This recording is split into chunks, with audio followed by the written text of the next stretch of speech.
another episode of WEEM Weekly. I'm your host, Logan Roman, and I'm joined with Brooklyn Skyler. Today, we're going to have some amazing segments, including a Detour Salon interview, marching band, and a Thanksgiving segment.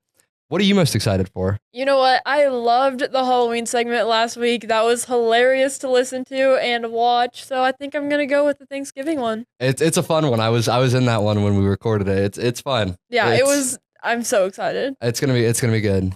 I'm definitely excited to see the marching band interview. I think I've heard it's pretty interesting from what I've been told from my my fellow podcaster. So they're going to state actually this weekend, so I think it'll be fun to like kind of get their perspective, see how they're feeling, all the things. I know they just marched through the hallways too long ago. That's how they're feeling. They're marching through the hallways. Marching through the hallways. Anyway, coming up next is the Detour Salon interview. That was WEEM Weekly.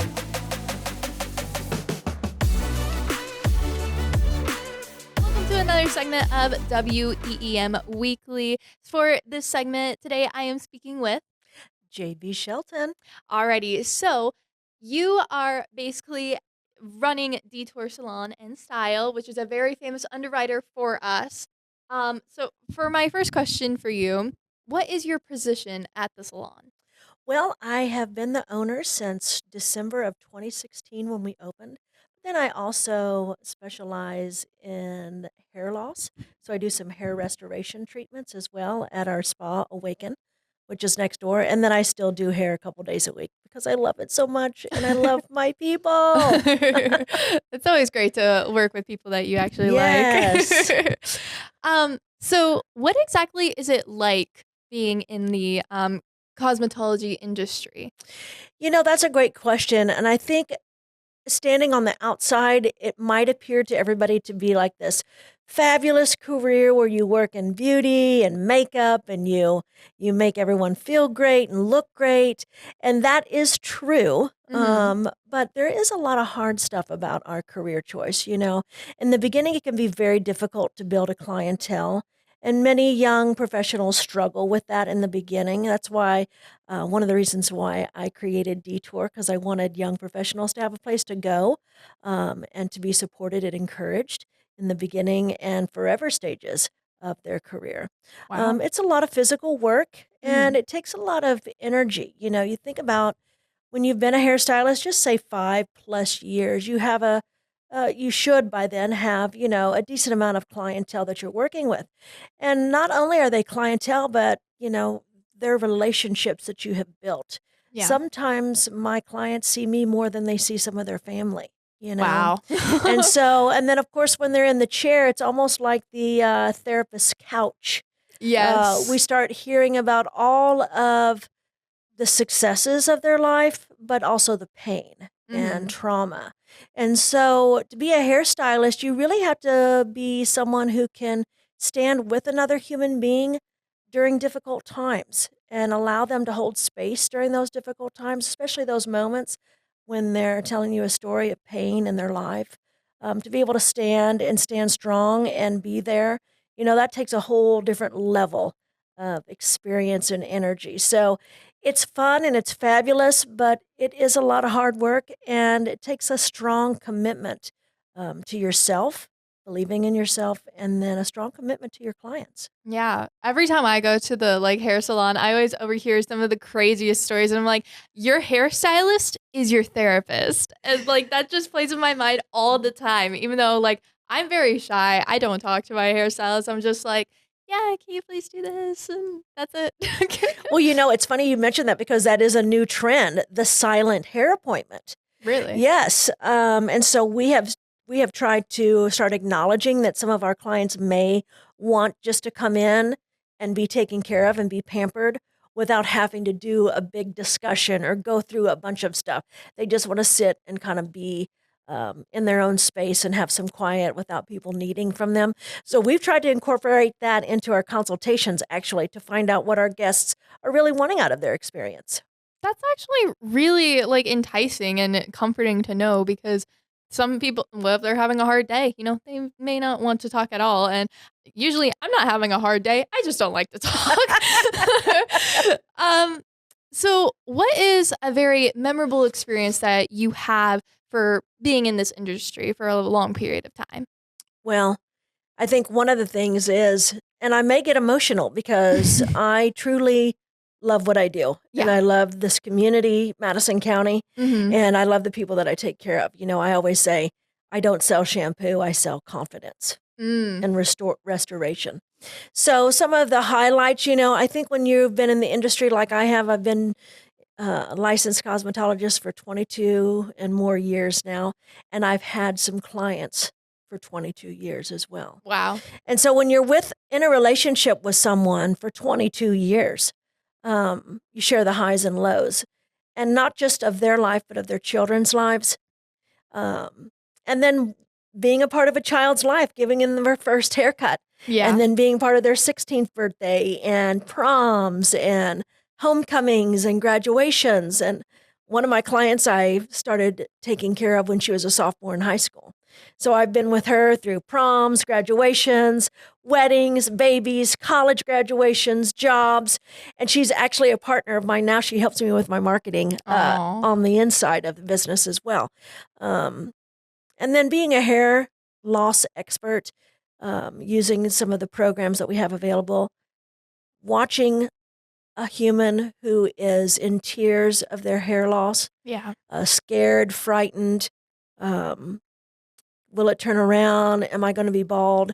And this is particularly for women, but men too. Men Yeah. too. I've actually taken care of some Pendleton Heights students in the hair loss industry, right? Wow. And so when we start on a program and a path to restore their hair, and 3 months down the road, 6 months down the road, 9 months down the road, they've got hair again. Their confidence is restored. They feel good about themselves. They can look in the mirror and not feel sad. For me, that is absolutely why I became a hairstylist, to help, change people's lives for the better. That's amazing. Yeah, my mother actually, she overcome breast cancer, and thankfully she didn't need chemo, so she didn't really have hair loss, but she was struggling to, wash her hair. And so having a hairstylist just to wash her hair was so refreshing for her. And I'm very grateful for people like that. 100%. And I tell people this all the time. Every hair you have is attached to a nerve underneath your scalp. Mhm. So really your hair is an extension of your nervous system, which is why some people will shave their head in difficult times because they want to kind of get rid of that. I don't know if you've ever seen that movie Napoleon Dynamite. And have one of the not. guys shaves his head down because he's under a lot of stress, right? Okay. For a woman, it can be so much more emotionally attached than a man. And then just that experience you have of somebody touching your head, that's an intimate part of your body, your Yeah. face and your head, when For you think sure. about it, right? And for clients to feel comfortable allowing themselves to be vulnerable. They're laying back in a bowl. They don't have, their eyes are usually closed. They don't know what's going on. So it can be very vulnerable, but it can also be very uplifting and refreshing. Yeah, I 100% agree. I have a very sensitive scalp myself, and I didn't go to the hairstylist for a while because, I don't want people to touch it and always pull at it and style it. So I always had my mom do it, but my mom is getting to that age where she's too busy, so I have to go to the hairstylist myself, and it's very beneficial, but I'm getting out of my comfort zone. Well, and I love that for you. And I think too, especially in this modern world, and I think hairstylists are their first line of defense for humans when it comes to their health and their self-confidence and their mental health as well. Yeah. And so I always just encourage clients, just tell us what you're looking for. Tell us what you want. There's no wrong answer. There's no right answer. Everybody's different. And I think most stylists that are in this industry really want that person to feel cared for and pampered in the way that matters to them most. That's amazing. So let's get into the educational stuff about it. So what type of what type of education do you need in order to become a professional hairstylist? Well, first you need to go to a cosmetology or an accredited school. It generally takes anywhere from 10 and a half, 11 months up to a year and a half if you go full-time or part-time. Mhm. I believe the number of accredited hours you need in the state of Indiana, if it hasn't changed in 20 years, is around 1,500 hours. Wow. And you do learn about so many things with anatomy, skin, scalp, hair, keratin. There is a lot of science that goes along with it. We use algebra every single day, believe it or Wow. not. Yeah. And so for a lot of hairstylists, we aren't strong in math. We'll just say that out loud, right? Yeah. So, but the idea of using those practical math lessons we learned and science lessons in everyday life. And then after that, that's just the beginning. Going to beauty school, the school really only has the ability to teach you what you need to know to pass your test. And so the real life experience and understanding what it's like to work in a real salon when clients are paying, $100 plus for a style and a color, Yeah. you really want to make sure you get it right because that's an investment for them, not only in their time, but in their money as well. Yeah. And so, that's where a salon like Detour Education is a cornerstone. So we have quarterly education events for our team, whether it's color, cut, communication. I strive very hard to help them develop personally as well, not just, their technique, but also, shore up their mental health Mhm. and making sure that they have that support and guidance. So yeah, you want to go to a salon that really values education. I always encourage clients to ask their stylist, when was the last time you had an education class? When was the last time you stepped out of the box and, didn't just watch a video online, right? You Yeah. actually were in front of another educator and you did hands-on lessons, whether it was cutting or color. And so for our guests at Detour, we have education classes anywhere from 4 to 6 times a year, really developing our stylists so they can be the best that they can be in a premier environment. That's really interesting. So for people or stylists who are starting out, what is one advice you would give them since you've been working for 22 years now? What advice would you give to them? Everyone's different. And so I would just say before you graduate, make sure you visit at least 3 salons and make sure you visit a variety of environments and cultures. And before you even go, you really do need to decide what kind of culture you want to work in. Culture is so important in the workplace, from leadership down.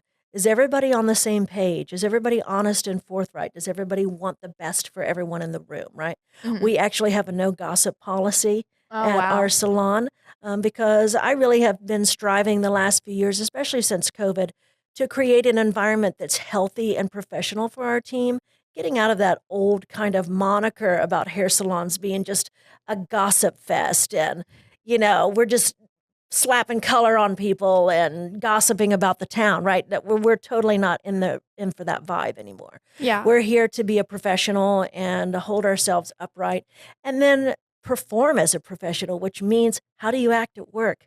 How do you Mhm. treat the people you work with, right? Do you talk to them in a respectful manner?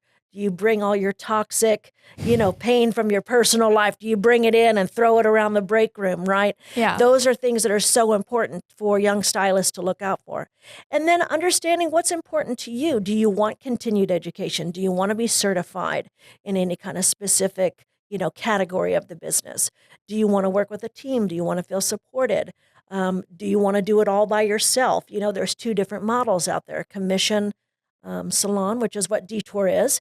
And so everyone's an employee. And so we work together as a team. And then you have independent status where stylists can go out and they can rent a space from a salon owner and then work out of that space, but then they're responsible for everything themselves. And so I would just encourage young professionals, be really, really clear on your mission and vision as a stylist, as a professional, and then get really clear on aligning yourself with a salon culture that will support that in the best way possible. That's some very good advice. Personally, like that's what we have here at the station is we basically have a no gossip rule Mhm. because we are even though we're students, high school students, we like to keep everything very professional because we're giving everything out to the public to see. So of course we want to make it the most professional that it is. But unfortunately, that is all the time we have here today. Thank you so much for coming in and letting me ask all these questions. But yeah, this is WEEM Weekly.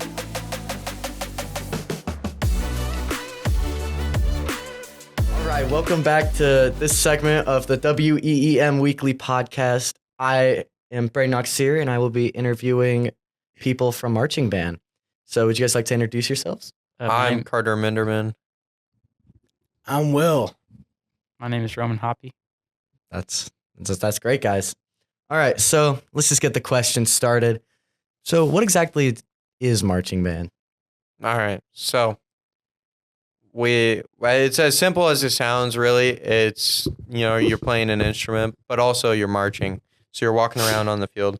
Now we do shows. So we have a show theme every year, and we perform it for competitions and stuff like that. But we also go to football games, and we perform there as well, doing stand tunes is what we call them. That's it. That's marching What's a band. stand tune? What is a stand tune? Yeah. All I right. don't know. You just said I didn't know what it was. Stand tunes are like the pop songs, whatever, popular songs. They are recognizable, but it gets the crowd going there at football games. Oh, like Taylor Swift. Sure. Dang. All right. What do your guys' rehearsals look like? All right. So, around the summer, we start. So we get there, I don't know, June. We started in May this year. Usually it's like the first week of June. We have a week of rehearsals. Then we go on summer break for about a month. And then July, it's all band. So it eats up our summer pretty much. So it's like 9 to 5 rehearsals for the vast majority of July. And then outside of that, we get into during school season,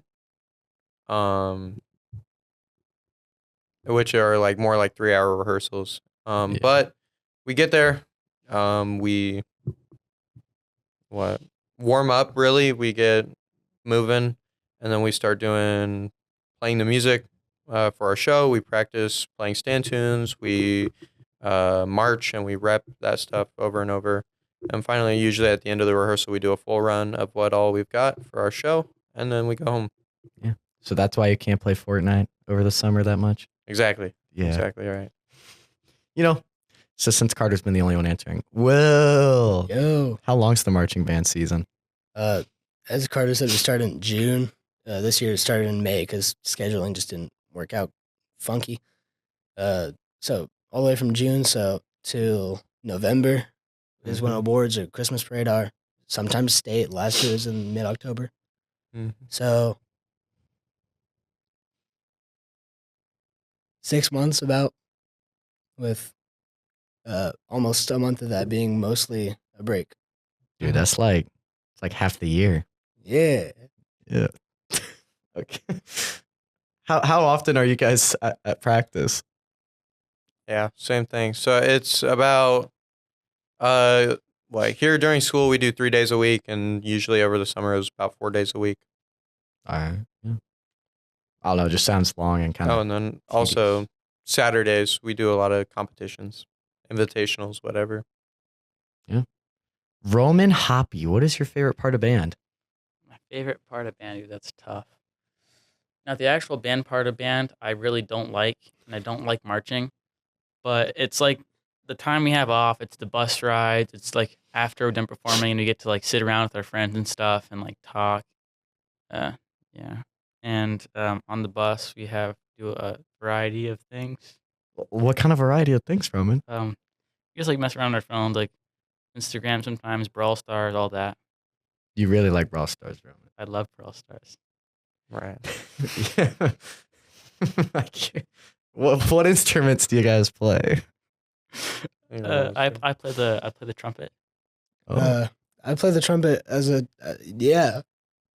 that's great, Will. That's amazing. Am the drum major this year, but last year I marched trumpet, and then the 2 years prior I did baritone. What's baritone? So marching baritone is like a bigger trumpet. I mean, bass clap. So like if Yeah. it's like if a tuba and a trumpet had a baby. Sure. Yeah, actually. Perfect. Dude, I'm not even in band. I'm getting the references. All right. This year, So you guys have shows according from Mhm. like what you guys have been saying. What's its theme? So this year is like a vampire theme. So we've got 4 parts that we play. So in our 4 parts, we have 4 different songs that we perform that fit to the theme. It's all kind of like classical music, but um, it's called From Dusk Till Dawn.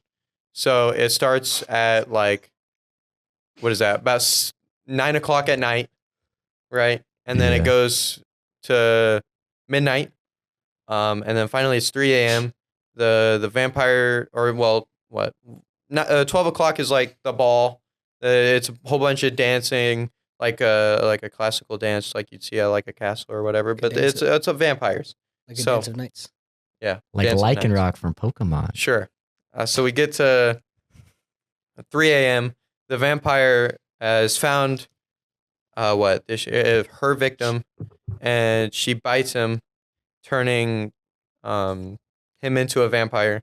And finally, come 6 in the morning. That's the dawn part. The sun comes out, and the vampire dies, and it's kind of like this. Wow, we return to being humans.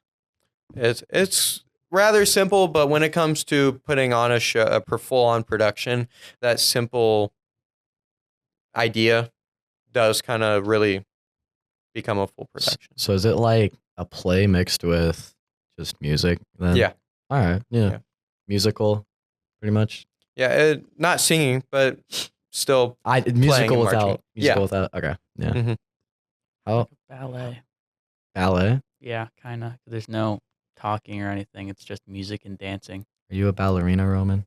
I watched the ballet. Very, very but- pretty ballerina right there. Right. um, Yeah, we do some dancing. It's all choreographed, but it's mostly marching. Yeah. Mm-hmm. Roman, do you want to give us a like demonstration of how you march? yes, I'd love to. So we normally march up with like more kind of straight legs. So and we roll our ankles. So it's kind of like this. The camera definitely sees this. That's yeah. good. I don't know. Good. I just figured it's the thought that counts. It's the thought that counts, right? Yeah. They could probably see like my middle region. Yeah. Mhm. How often would you guys say you compete? So, the most often we compete is during September, which is every Saturday, is an invitational of some sort. We're going and competing against other similar sized bands.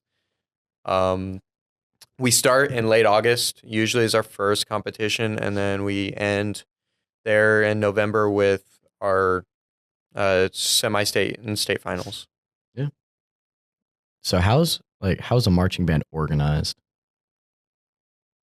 What do you mean? How's Like- it organized? Like, you know how like a military has like the flag people in the Leadership. front? Sure, even leadership, Yeah. yeah.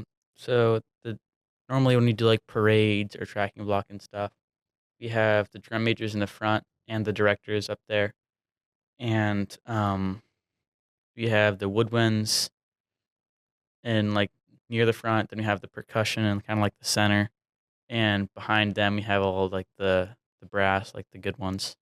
Yeah. That's great. All right. So Carter, you've been mentioning you're this thing called the drum major. Right. You're the big drum guy. So like, what is a drum major?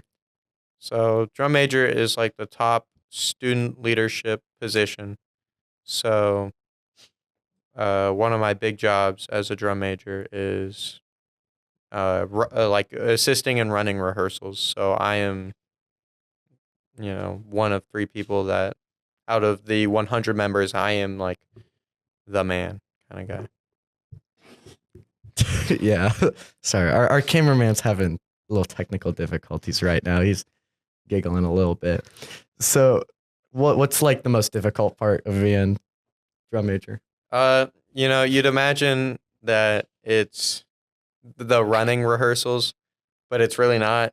It's actually doing all the crazy jobs that the directors come up with. So, I mean, one day I could be setting up all the props. The other, I could be, recovering the Holy Grail. So, I mean, who knows? That's super Sigma, bro. It is. What's your favorite part of? Or wait, never mind. Favorite part of drum Yeah, major? favorite part. Why not? Actually, It's probably seeing the progress and the work that I put in unfold. So come the end of the season, seeing the final product and seeing how, I mean, all these kids have grown and gotten better over the season, and then also seeing how my peers have gotten better over the 4 years that we've been in marching band. like a Lego set. Mm-hmm. Yeah. Do you guys have like anything final you'd like to say about marching band or band in general? Join. Yeah. How would they go about joining? Well, Talk to Mr. Taylor, who's Mr. Taylor? band director. You'll find him in the band hall by the choir room. Yeah. C Taylor at smcsc.com. Email him. Oh yeah. Uh-huh. Do we have his phone number? No. Not yet. I think I do, but I don't have it memorized. All right, Roman, you got any final thoughts? Yeah. One thing is that when I was first starting, it's a really good way to meet a lot of like upperclassmen. So it gets you like ready more for high school, and it'll prepare you to like help you socialize with other kids. Yeah. Yeah, for sure. I agree with that. Yeah. I mean, I'm not in band, but like a lot of my friends are in band, and that's, I guess, kind of how I met them. So, all right. Any final thoughts in general you guys want to put out there? Nope. All right. Live it. Well, that's all the time we have for this segment of WEEM Weekly.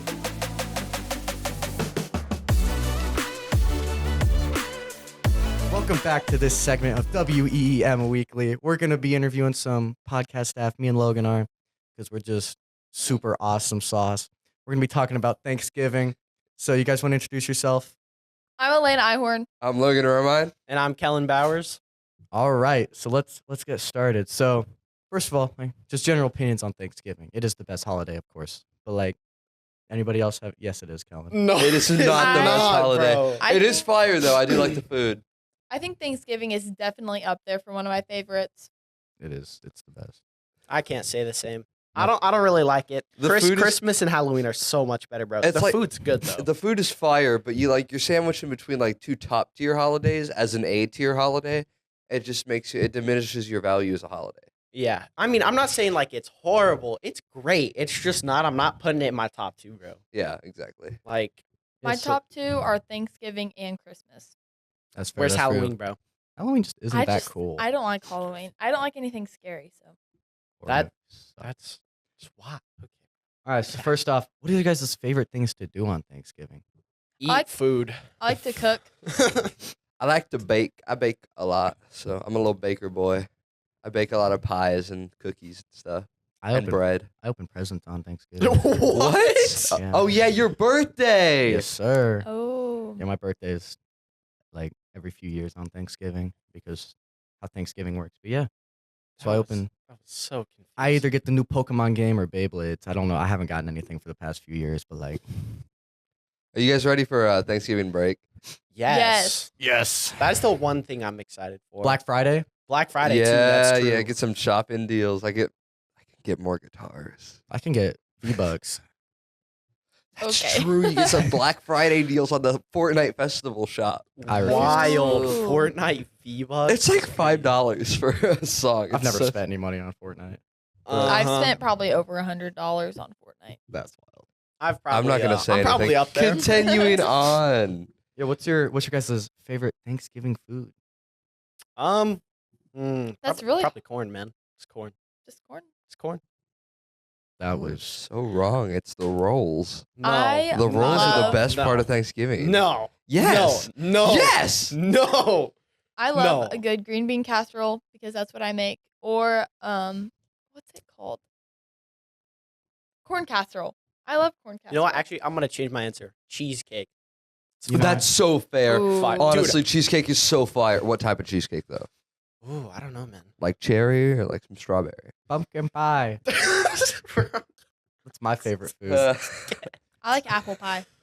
Apple pie's good, but like, actually, I don't know which one I like more. They're both pretty good. they are pretty fire. Pies are just good in general. Pecan Yeah. pie, everything, sugar That's cream. that's true. That's true. What about Do you guys go anywhere for Thanksgiving? Yes, I go to 2 different Thanksgivings. I go to one at my mom's side grandparents, and then I go to one at my dad's side grandparents. Yeah, we just go to my dad's side grandparents. We host. That's fun. Yeah. Actually, I think I'm going to my aunt and uncle's this year for my dad's side. So that's Um, fun.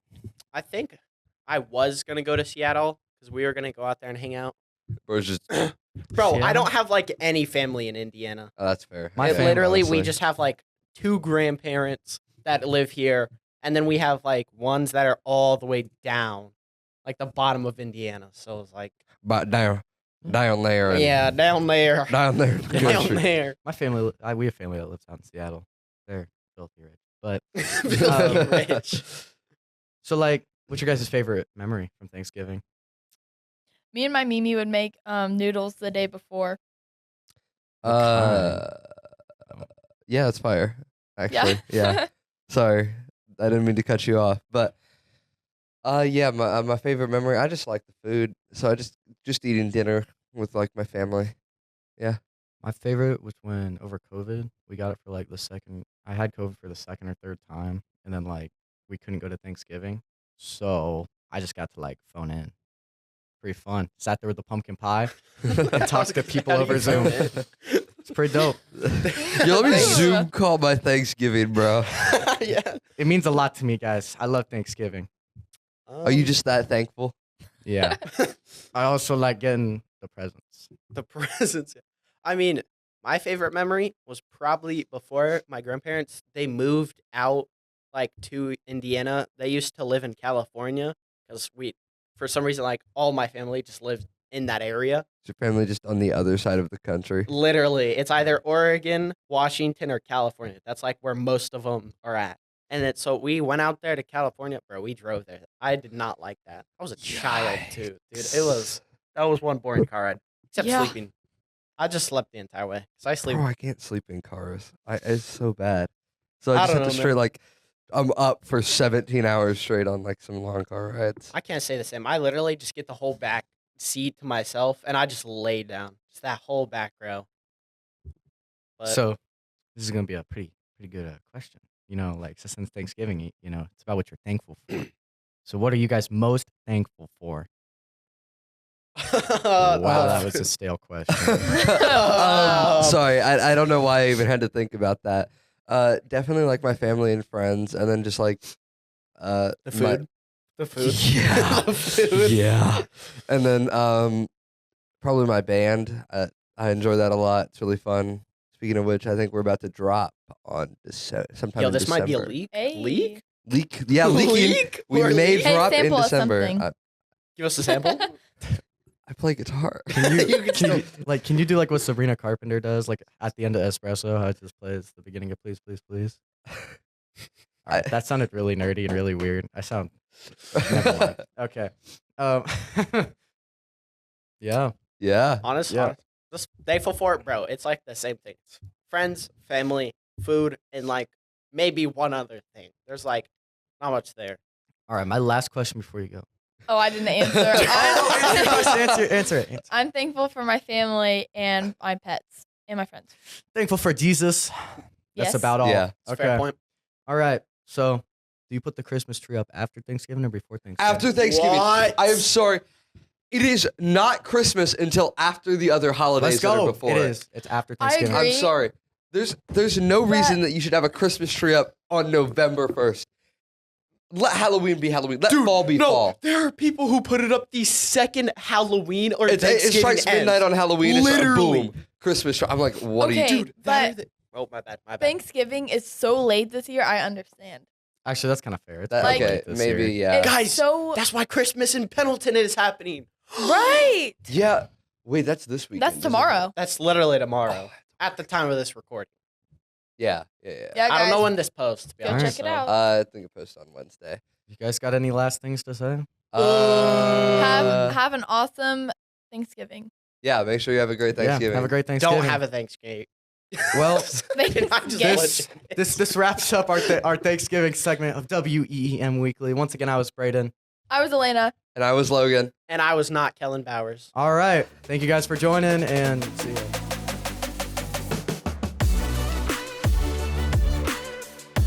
That was the Thanksgiving segment. We hope you enjoyed it. It was pretty fun to record when I did it anyway. I'm Logan. I'm here with Caitlin Cowan. I'm excited to see it. At the current time, I have not seen it, so I'm really excited to see it. It's pretty fun. It's pretty fun. There's some arguments about like some what the best Thanksgiving food is. Mm-hmm. What did you say? Rolls. It's the rolls. That's the correct that's answer. a good answer. Yeah. That's a great answer. It's a solid answer. You know, first round draft pick. Mm-hmm. Mhm. Yeah. Now I'm trying to think of mine. Honestly, I can't think of anything else but rolls now. They're so good. They are, especially like the Texas Roadhouse Mhm. rolls. Well, it's been a great episode so far, though. It has. Yes, we've had some. Yes. Sorry. Yeah. I'm sick right now. I don't know what to say. My favorite part was obviously the detour interview because we had a deep conversation. You did? Yeah, about like hair care and like also hair loss too. My luscious locks. Sure.